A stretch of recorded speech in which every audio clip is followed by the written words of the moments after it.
Detachment is synonymous with wealth consciousness. This is because when we are detached from any outcome, we are open to all possibilities. We are wealth magnets because wealth is attracted to adaptability and creation and creativity. Without attachment, we now become free to create whatever we want because we're not attached to the outcome.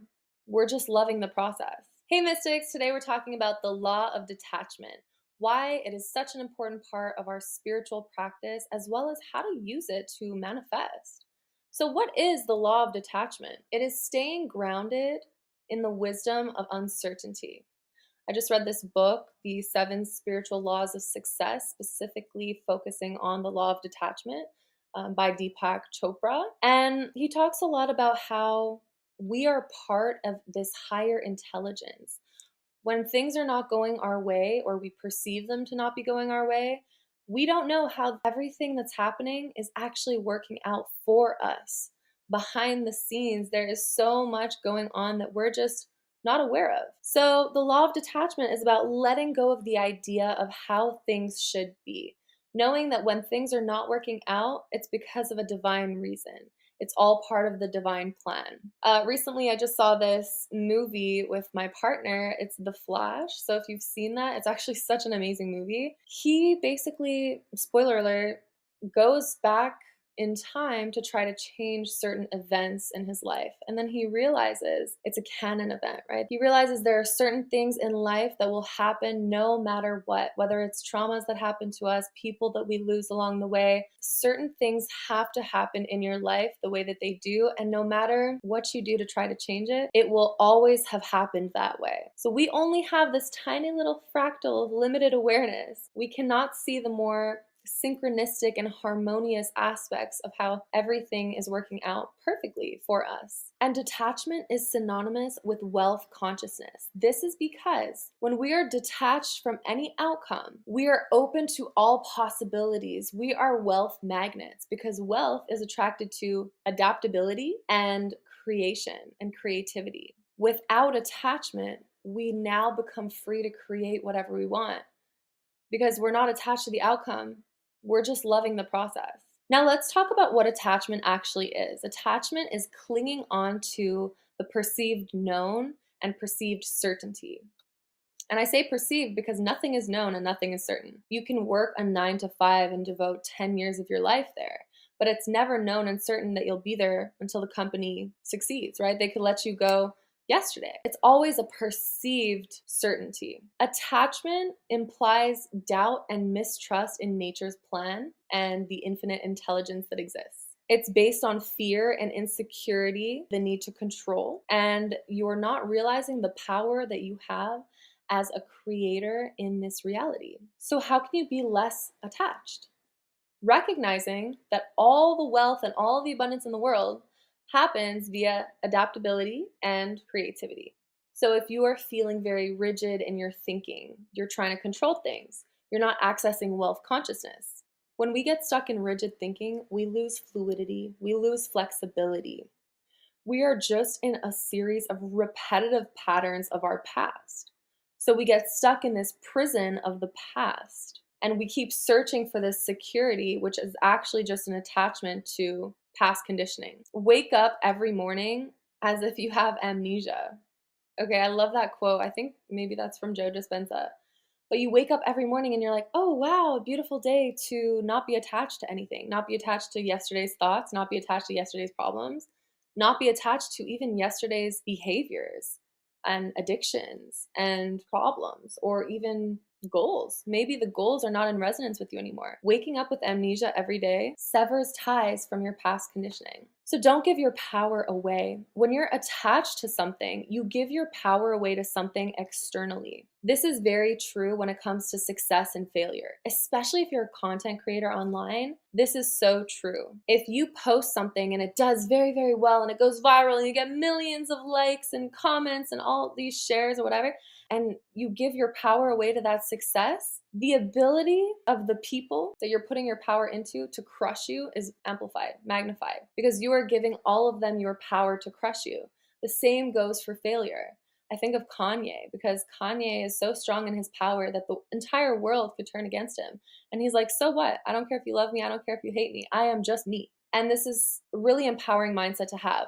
Whether the world loves you, whether the world hates you, you are still you. You are still contributing to God's purpose for you. You are still expressing your one song. The universe means one song. So if you can keep singing your own song, you are doing everything that you need to be doing. And you will attract wealth to you. You will attract abundance to you because you are doing what you were designed to do. You are doing what God intended for you to do, regardless of the outcome, with zero reward necessary. The journey is the reward. Are you taking action with an attachment to the outcome or just out of pure joy of acting? Ask yourself if there are any areas in your life where you're doing something with an expectation of some sort of return. Maybe you're going to give this homeless person some money because you want a reaction from them. You want them to thank you. What if they don't say thank you? What if they grab the money and put it in their pocket? Are you still grateful for yourself in that act of giving them money? Or were you attached to their response? Could you give them money without any acknowledgement of the fact that you did? Could you do the good deed if nobody saw you doing it? Often when we need to practice detachment, it's when we've been very attached to something, whether it's a person, a job, a location we live in. We have this grasp on it as if it's ours. Let's take rejection as an example. You've probably heard the quote, rejection is protection, rejection is redirection, and also rejection is projection. Rejection is protection because it is protecting us from things that we cannot see. Recently, somebody close to me said, oh, they just got into a car accident. Things are so unlucky for me. I am such an unlucky person. I just got into this car accident. Why does this happen to me? It's being framed as this is a bad thing. And of course, it's not fun to get into a car accident. But who knows if this person did not get into that accident, maybe something more terrible would have happened. Maybe this little accident happened to prevent something way bigger from happening. Take relationships, for example. Have you ever been sad of a relationship not working out, wanting to grasp onto something and not understanding why it's not working out for you? Who knows if you would have stayed in that relationship and it would have ended up being a super toxic and abusive relationship down the line. Maybe you weren't invited to a specific party and you are all in your feels about it. Oh my God, nobody loves me. Why wasn't I invited here? But maybe had you gone out that night, you would have gotten into an accident that took your life. We don't know what we don't know. We don't understand what we're being protected from. So if you can reframe this little aspect of rejection to rejection is protection, it's so much easier to practice the law of detachment. Rejection as redirection. Anything that rejects us is redirecting us towards something that is more in resonance for us. This is especially true when it comes to business. I mean, I have a Sagittarius North Node at 0 degrees. If you know anything about astrology, Sagittarians go in very many different directions, and 0 degrees is like the fool's degree. It's like a beginner degree. So my whole life purpose has been trying and testing out so many different careers and realizing that a lot of them have not been for me, right? I studied in journalism. It was not for me. I studied in event planning and leadership. It was not for me. I've done acting, modeling, even YouTube, and it wasn't for me at the time. I'm getting back into YouTube now because I'm really focused on podcasting, but I've been redirected along the way. I've been rejected in acting. I've been rejected in modeling. I've had opportunities taken from me, or so I thought, but I've always been redirected to what the higher frequency was. Now I'm into astrology. I love helping people with their birth charts. I love helping people with their soul's expansion. And I would have never been able to figure that out had I not constantly been redirected in these phases of my life through rejection. So when it comes to business and when it comes to your career and the things that you love doing in life, all of this rejection is just data. Things are not in alignment yet. So this rejection is just bringing you on the path to be realigned, really. Let's look at rejection as projection. People often think that when they're rejected, especially in romantic relationships or even in friendships, that it has something to do with you. No, it never has anything to do with you. It has to do with the other person.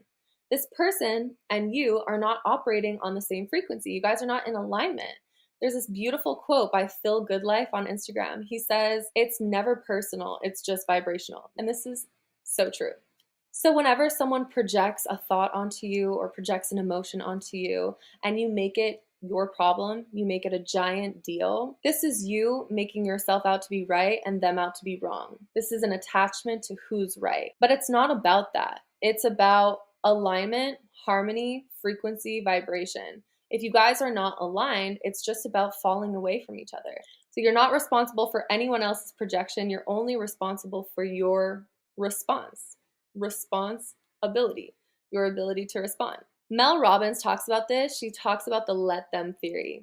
The let them theory is about acknowledging that we can't control other people. When we let go of our expectations of others, things just flow so much more smoothly. When it comes to love, and I see this so much, especially with my clients.